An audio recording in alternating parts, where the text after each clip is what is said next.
The man that masters himself through self-discipline can never be mastered by others. Napoleon Hill.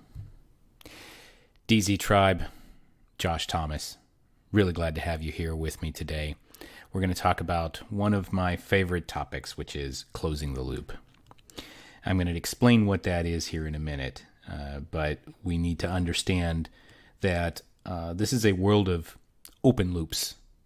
This is a world of loopy people that accept open loops and don't do anything about it, and they don't understand how much it's harming them and others. The reason this is important is because closed loops create security. They create secure relationships. They create secure jobs. They create secure incomes. They create secure outcomes. So let's talk about what a loop actually is, how we open loops and why, and how we close loops and why. So first, let's define what an actual loop is. A loop is an idea that you're creating some kind of logic train, some kind of logical circle, and you're opening that up because you want people to come into that logic circle and follow your logic train on the little loopy tracks, if you will. So as an example, an open loop is at the beginning of this podcast, you heard my bumper, and that bumper opened a loop. It said, hey, you got to check this podcast out. It's going to be really cool. And then now you're in my logic train and you're listening to what I have to say. Now you're in my loop. My job at that point, once I opened this loop and invited you in and you came in, is I've got to close that loop and I've got to deliver on what I told you I would do. Okay? Very simple. I could dive in and we could have a philosophical discussion for the next 5 hours if you want. But that's the idea. You open loops to invite people in to say, hey, check out all this cool stuff that I've got. And then what you need to do is you need to close that loop in order to produce the income or the outcome or the result or whatever it is that you promised that person or whatever result you're trying to get out of that interaction. Seems simple enough, right? Seems like something that most of us can readily understand, and I can explain it inside of a minute. But the problem is, as entrepreneurs, a lot of times we leave open loops where we shouldn't, and we don't open loops where we should. Okay, let me give you a couple of examples. An instance where we want to create an open loop is when we're trying to draw attention to something. Okay, as an example, if I were to tell you literally every point and every idea and every concept that I'm about to cover in this podcast, would you bother listening to it? Probably not. Okay, so that's why we have to create open loops. The open loop is in the title, the open loop is in the show notes, and the open loop is in the bumper, that first couple of seconds of audio that you hear where I'm describing what I'm about to talk about.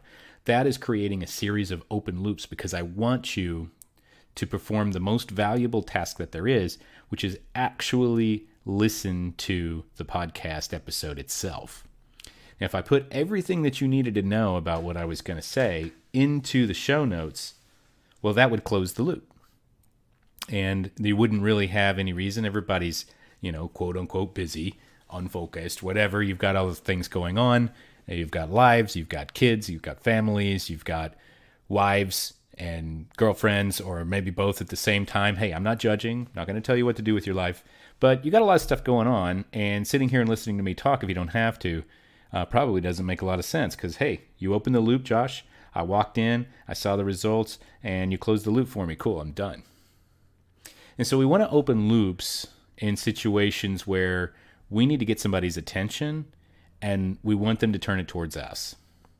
That's a good idea about opening loops. Any type of marketing copy, sales copy, you're really trying to compel somebody to stop whatever they're doing and listen to you. That's a good instance where we're going to create open loops. So let's come up with some examples of open loops. Let's see. Off the top of my head, hey, would you like to know the secret to everlasting sex for being able to have sex for 2 hours straight? Listen in. I'm like, that's going to get a lot of people's attention, especially if you can't last 2 hours in bed. I don't know personally, and I don't want to like crucify myself here, but I don't know who would want to last that long. But hey, I'm creating an open loop. Now, if you come in and you're like, hey, I want to know how to have 2 hour sex, then great. I need to close that loop and I need to show you what that is. I either need to explain what that is, or I need to close the loop by presenting some kind of solution to where you can figure out how to go and get it yourself. Let's try another one. Would you like to know the 7 steps for making $1 million in the next 12 months? Listen in. Now I'm opening a loop. I'm opening a financial loop in this situation. Would you like to know the 3 key hires you need to make in order to successfully exit your business with a 10x profit? Listen in. I've opened a loop. Now, these are examples of open loops, and I got to close that by delivering something of value. Now, let me give you an example of situations where the loops don't get closed. Let's get into a little bit of sales strategy here. One of the reasons that I like talking about closing the loop is because most of us really, really suck at it. If you think about it, everything that I'm kind of serving up to you is just lobbing softballs. Hey, would you like to learn the secret to making $1 million? 7 steps to make $1 million in the next 12 months.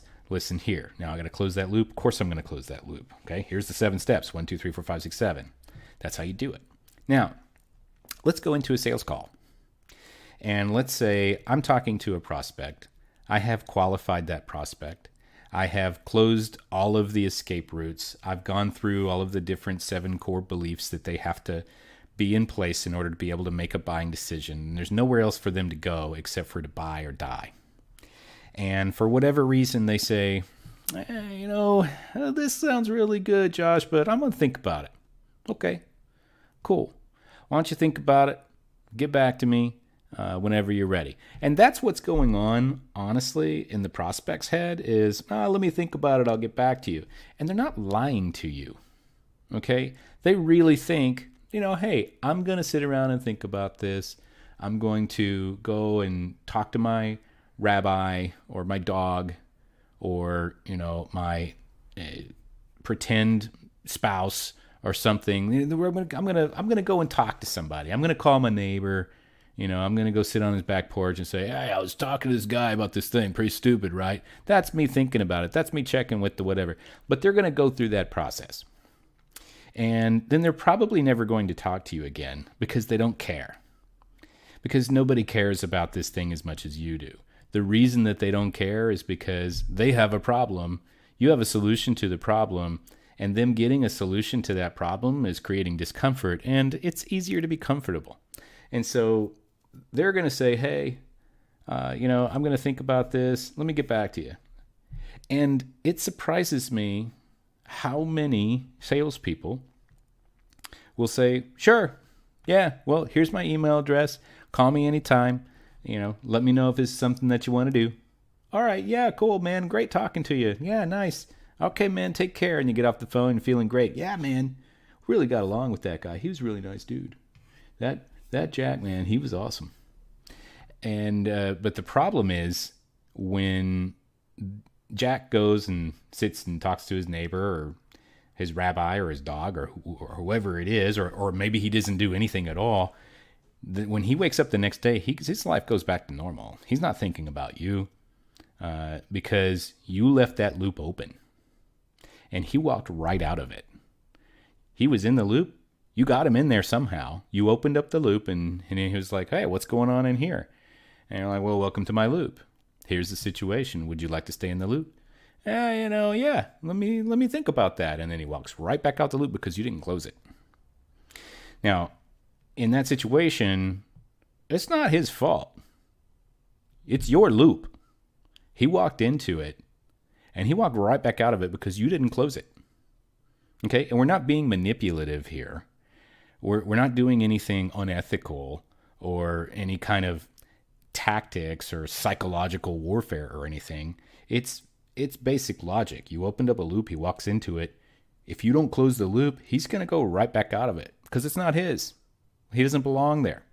You got to close the loop. Now, in this situation, that's where you start chasing. That's where, hey, Jack, how's it going, man? Just checking in. Oh, yeah, haven't got a chance to think about the thing. But, I'll keep thinking about it. Hit me back in a couple of weeks. Hey, yeah, sure thing, Jack. No problem. You hit Jack back in a couple of weeks. Yeah, man, I'm still thinking about the whatever, try me in a month. Oh, yeah, sure, no problem. And you try him in a month and he stops answering the phone. It's because you're chasing him, because you opened up a loop and he left. And he doesn't want to come back into your loop because he's no longer compelled or interested. You're going to have to, in order to get Jack back, you're going to have to open up another loop and hope that he walks into that loop. But right now you're chasing him down with the loop he already left. Now, here's a better way to do it, okay? We got to close the loop. You get to that same point in the conversation, assuming you've done everything right on the sales call, and you get him to this point where there's nowhere else for him to go except buy or die. It's time to close the loop, and there are several ways that you can close that loop. One way to close the loop is to challenge and say, hey, Jack says, hey, yeah, let me think about that, blah, blah, blah. Yeah, okay, no problem, Jack. Let me ask you this. What is your thought process for making a decision? And that's not confrontational at all. It's just curiosity, right? But what we want to do is we want to get Jack to say, well, I need to blah, blah, blah. And if he doesn't have any clarity, then we have to say, yeah, that's great, Jack. But it seems like there's something about this that's holding you back.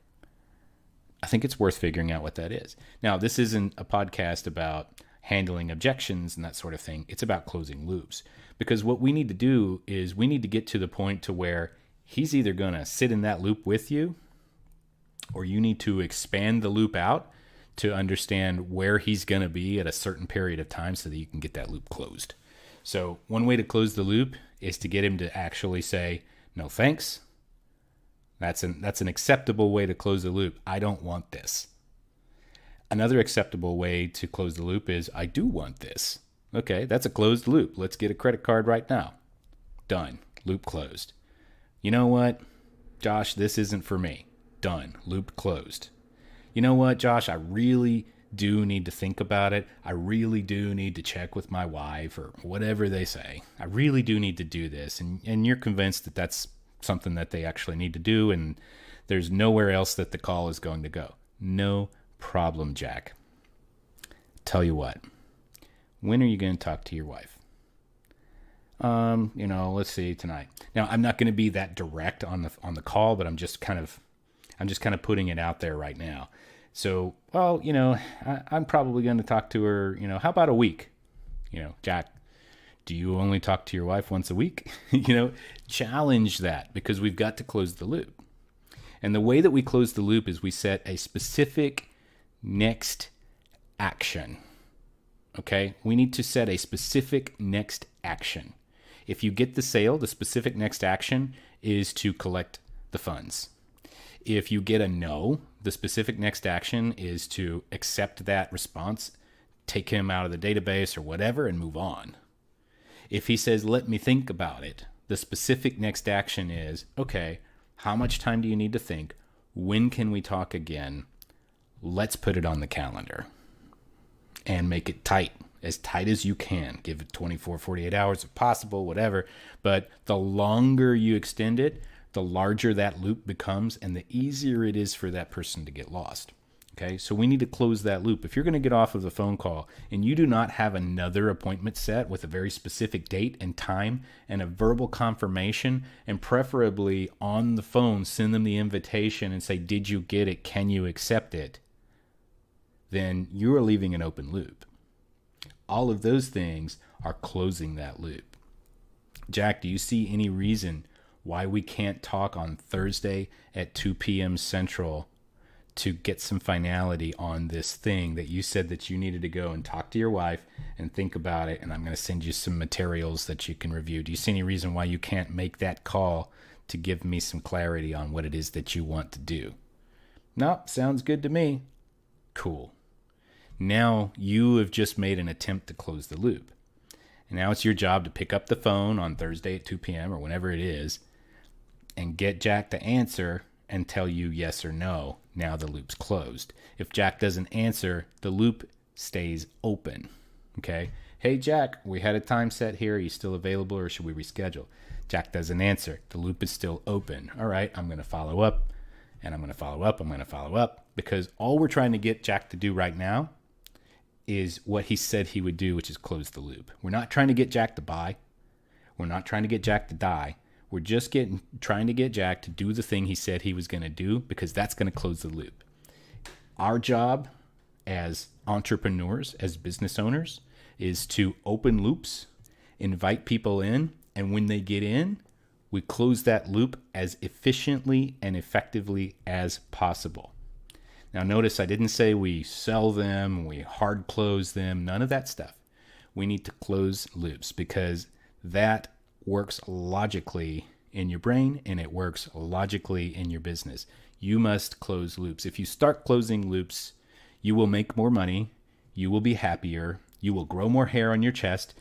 Even if you're a lady, hey, why not? You'll be sexier and everything will get better and easier. You must close loops because if you are not closing loops right now, you are guaranteed leaving tons and tons and tons of cash on the table in your business.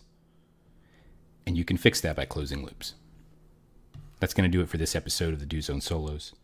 If you have a topic that you would like me to discuss on a future solo, please find me on Facebook or Instagram at JoshThomas80. Until next time, guys, go get something done.